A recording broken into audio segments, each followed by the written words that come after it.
Hi, everyone. Welcome into Stadium Drive Week 5. Will Ford here on the Storied Rivals Podcast Network and on YouTube. Thanks so much for joining me. This week, it's the battle of unbeatens. The Sheridan Generals and the Generals and Muskies both 4-0 through the first 4 weeks of the season. And we're going to be at Sheridan High School this Friday night talking to head coach Paul Culver III of the Generals and Matt Edwards of the Muskies to get ready for this game. If you take a look at both squads, they've both played some great football through 4 weeks, and we'll go through kind of the schedules. The teams that they've played against to get to this point. For the Sheridan, we'll start on Sheridan's side. Week 1, 33-14 win at home against Licking Valley. Licking Valley's 2-2 on the season. 24-19 win at Watkins Memorial, who is 3-1 on the season. That was in week 2. Watkins Memorial, pretty good football team, so that's a very nice win. Week 3, dominant win, 41-10 at Logan. Logan is 1-3 on the season, and then another like a very tough opponent in the MVL, and made the playoffs last year. Morgan, they beat them 29-13, gave up 300 plus yards passing, and Cole Searle had a heck of a game, 14 catches and well over 100 yards. Morgan's 2-2 on the season, but they are such a tough, physical, and very skilled team, and that's a very nice quality win for Sheridan. And Sheridan, you're talking to Coach Culver, the offensive line is what drives the train for them up front, offensive line and defensive line for that matter. But they also are very explosive offensively, but they're able to be so explosive because of they set it up with the run game. And Caden Sheridan had a heck of a game last game, made some really big plays, and he's been there, done that. He's so poised, and that's what Coach Culver talked about when I talked to him the other day. This team has been poised, and Caden Sheridan's been poised because he's been there, done that. But he only threw the ball 13 times last week against Morgan. 182 passing yards, though. A lot of big chunk plays, 2 really big touchdown passes, and then a rushing touchdown as well. He's very good when he needs to be with his legs. And again, that was in a 29-13 win against Morgan. Sheridan on a roll to this point and no signs of slowing down. When you look at the John Glenn side and their schedule, 3 of their 4 wins have come against teams that are currently 0-4 on the season. So if you're an outsider looking in and you're not familiar with MVL football or football in Southeast Ohio, you might look at that schedule and think, oh, well, John Glenn's probably not played anybody like pretty decent. They haven't been tested necessarily. And I really don't agree with that. I do think the MVL is such a tough league. We're starting to get into MVL games now. MVL is such a tough league, and it's hard to win every week. There's such great coaching, and these guys have so much respect for each other, and it's always competitive. And if you look at the schedule for John Glenn, in week 1, they played on the road at Circleville, got a win in a shutout, 28-0. Circleville 0-4 in the year. Week 2 against a Cambridge team that's very young but very skilled. They've got a lot of talented players, but they've been kind of fighting an injury bug. That they've had some, penalties, like things just not go their way, and unfortunately, they're 0-4, but John Glenn just really took it to him in that game, 42-14. But Cambridge, like I said, talented team, young team, but Cambridge has played a really tough schedule, and so just because Cambridge is 0-4, you have to kind of look at why, and it's because they played a lot of really tough teams that have maybe a bit more experience than them, and they're also kind of fighting an injury bug at the moment. But that's a nice win though, and that was kind of the coming out party offensively for John Glenn. Week 3, tough, gritty, grinded out win against New Lexington, who won the small school MVL last year, 14-13. That game kind of came down to the last couple possessions, really the last possession. And New Lex is 2-2 on the year, but New Lex super tough football team, and Coach Kevin Board just does amazing work with the kids there. And then week 4 last week, 30-7 win at Coshocton. Coshocton 0-4 on the year, but another great offensive performance from the Muskies. And Coach Matt Edwards, talking to him this week, very impressed with the quarterback play from Noah Winland. Week 1 had the 3 interceptions, didn't look too hot, but he's gotten better and better as the season has gone on. And he's really a dual threat. So he's not going to throw for a ton of yardage. And they run the spread offense. And a lot of people think that, if you run the spread offense, It's slinging it all over the field, deep downfield, and you're going to have a bunch of big plays. But it's really just about getting the ball out quick and getting it to all of your different playmakers as often as you can. And so it's a lot of quick screens, short throws, getting the ball out fast. That's what they do. And so Noah Winland only had 83 passing yards last week, but he had a touchdown pass, 51 rush yards though. That's really what makes him the dual threat, is that he's able to run, not only extend plays when it's a designed pass, but he can extend plays, take off when he needs to. And they also do a lot of design runs for him as well. He had a rushing touchdown in that 30-7 win against Coshocton. Truly a dual threat. They mostly used him, in years past just to be a distributor, throw the football, but now they're using his legs a lot more, utilizing his athleticism. This is going to be an interesting matchup here in week 5 between these two 4-0 teams, Caden Sheridan and Noah Winland. Which quarterback is going to play better? I think that's ultimately going to decide this game. But let's hop into these interviews now with head coach Paul Culver III of Sheridan and Matt Edwards of John Glenn. We'll start with Paul Culver and the hometown Sheridan Generals. That's where we'll be Friday night live on Facebook, Twitter, and YouTube. So make sure you check us out pregame from around 6 to 6:30 to get you ready for Generals Muskies. Something's got to give. Both teams are 4-0. Very big game in the MVL. And it's super exciting, and we're going to be there live. So make sure you check us out. But make sure you subscribe to the podcast on Spotify and Apple Podcasts. Subscribe on YouTube as well. Check us out on Facebook, Twitter, Instagram, everywhere on social media. So that way you can follow along all season long. But this is Stadium Drive, Week 5. Thanks so much for joining me. And we'll hop in now with head coach Paul Culver III of the Sheridan Generals.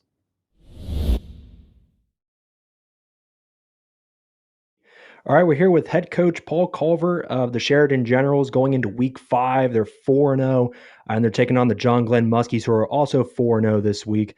Coach Culver, I really appreciate your time. And like I said at the top, 4-0 to start the season, which obviously has to feel pretty good.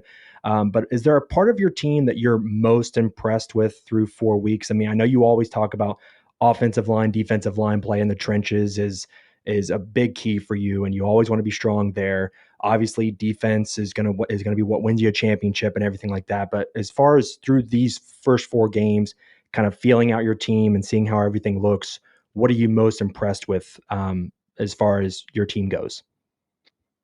So we talk about big words all the time, and one of the points of emphasis this year is what we call like the Block S of tradition, and it's got these words that build our Block S, and one of them is poise. And you usually have poise when you have a team that has been there, done that. You're returning, 16 or 18 of your 22 starters, and this year we return like 8 starters. And yet I have seen us display poise. Now, granted, a lot of that poise comes from a Caden Sheridan, who has been there, done that in the last 2 years. A lot of that poise comes from an A.J. Winders, Cole Davis. When you have kids like that have been there, done that have played at a high level deep in the playoffs, that have played in tight contests with New Lex and Tri-Valley and John Glenn and Philo and the big school division, when they've been there, done that, and they're not panicking and they're making plays in the fourth quarter, it just feeds the whole team. So I've been impressed with our poise. Now, last week you get a really nice win against a Morgan team that is very much improved over the last couple of years with what everything that Coach Bowman has done, and they're very, very physical. Obviously, they've got great skill position players on offense as well. They gave up 307 yards passing, and Cole Searle had 139 yards receiving on 14 catches. Obviously, a lot of that was them trying to get back into the game near the end and everything, just because they were trailing. But I mean, what are you working on this week to maybe just try to clean things up as far as defending the pass goes, as you get ready for John Glenn, this Friday? So it is interesting because I knew going in, I thought they can hurt us in the passing game. They do a nice job scheme wise. And that Searle kid, I said something to him as a sophomore. I was like, he hurt us as a sophomore. And I was like, are you a senior? In the handshake line, he's like, no, coach, I'm a sophomore. And I'm like, you got kidding me. So then he hurt us again the next year, and I'd forgotten. I'm like, you're done now, right? And he said, no, coach, I'm only a junior. Sure enough, I walked up to him this year and I said, you're a senior. I know you're a senior, and I'm done with you. So I was a terrific football player, and they do a great job scheme-wise. And 307 yards is 307 yards. You can't take anything away from them. But 300 yards rushing probably puts 40 points on the board in most nights. Right. 300 yards passing, you can you can control it a little bit better. You might get a pick, you might get some third down stops, and that's what we were able to Sure. do. I mean, they had two red zone trips at least that we were finally able to tighten down. They were able to chunk the ball down the field, but that's one of the things about the passing game is it doesn't equate quite the same as the rushing game does, and we've been on both ends of that. So I thought they did a great job, but I thought our defense responded when we really needed them to. So what's the approach this week then against John Glenn? You beat them last year 21-7. 2 years ago, they beat you. But what's your approach against a quarterback like Noah Winland? Because it seems like he's more of a running quarterback than he is a thrower. I mean, he obviously can throw it, but he seems to be more looking to kind of extend plays with his feet. There's a lot of designed runs and everything for him. So it's kind of a different offense that you're going to be seeing compared to Morgan last week, where they were just airing it out and everything. So what's the approach to kind of get ready for what Noah Winland does in that John Glenn offense? First, I appreciate not saying the score of that game that was 2 years ago when they beat us. That was not one that I'd like to remember, but to their credit, they did a great job. So their offense is a true spread offense. It starts with them being able to run the ball, as you said, with their inside zone running game and the quarterback keep off of that. Once you go spread, you have to have some type of, in my opinion, you have to have some type of quarterback run game. Otherwise, you have to change what you do. You have to look to other things that aren't necessarily classic spread offense like four wide. Um, but so they do a great job with that. And he then the next element is if you're going to put four receivers on the field, you better zip them the ball as quick as you can with quick routes and what we call like now screens and relief screens and things like that. And that's what they do at a very high level. At one point, I think in the looks that we had, we tracked that they had 14 quick screens and all like plus plays, all like not 3, 4, 5 yards, but like 8, 9, 10, 11 yards. Gaining first downs. And so they do it as well as any team I've ever seen. They're committed to it, and that makes them a genuine spread offense. And while it isn't necessarily, I think when people see a spread offense, they think throw the ball 40 yards down the field. That's not a spread offense. A spread offense is everybody could get the ball at any place on the field, sideline to sideline, and that is absolutely what they do. And he does a good job running the show for them. Now, what are you going to do offensively? Because the defense, their defense has kind of been the anchor for their team, and it's been a big part of their 4 game win streak to start the season. They force turnovers, they get to the quarterback, force fumbles, everything. So, what do you do offensively? Because obviously, Sheridan can sling it, and you had a bunch of big chunk plays, big long touchdown plays against Morgan. Are you going to rely on some of those types of play calls again to draw up some bigger type plays? Like what is the game plan going up against that John Glenn defense that's been so formidable through 4 games? So to me, one of the big things, and to John Glenn's credit, their defense is terrific. Their defensive coordinator, sorry about that. Their defensive coordinator is our defensive coordinator's brother. So we know that staff very, very well. And Coach Bendel over there does a great job. They don't run the same defense as us, but they do a great job. And so to me, one of the first things that you look at with the defense is can you formation them? Can you move them out of position?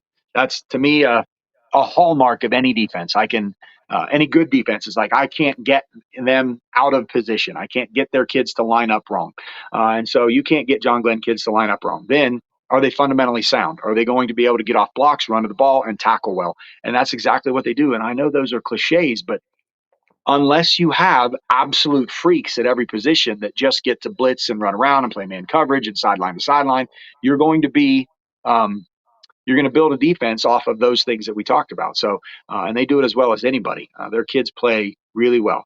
The coach's son, the defensive coordinator's son, Bendel, number 12, one of their inside linebackers, is as good of a defensive football player as you'll find anywhere around. He does everything for them. He's all over the place. He pressures the quarterback. He drops back in pass coverage. He has terrific tackles sideline to sideline, but they have a lot of other excellent football players too. And so it's going to be really hard because we're not going to catch them off guard. We're going to have to execute at a very high level. Ideally, Caden makes some plays, does something that you just don't draw up. He's done that several times in 4 games, but you cannot go into a game thinking, well, we'll just wait for Caden to do something extraordinary. We'll wait for Right. AJ to do something extraordinary. You can't do that.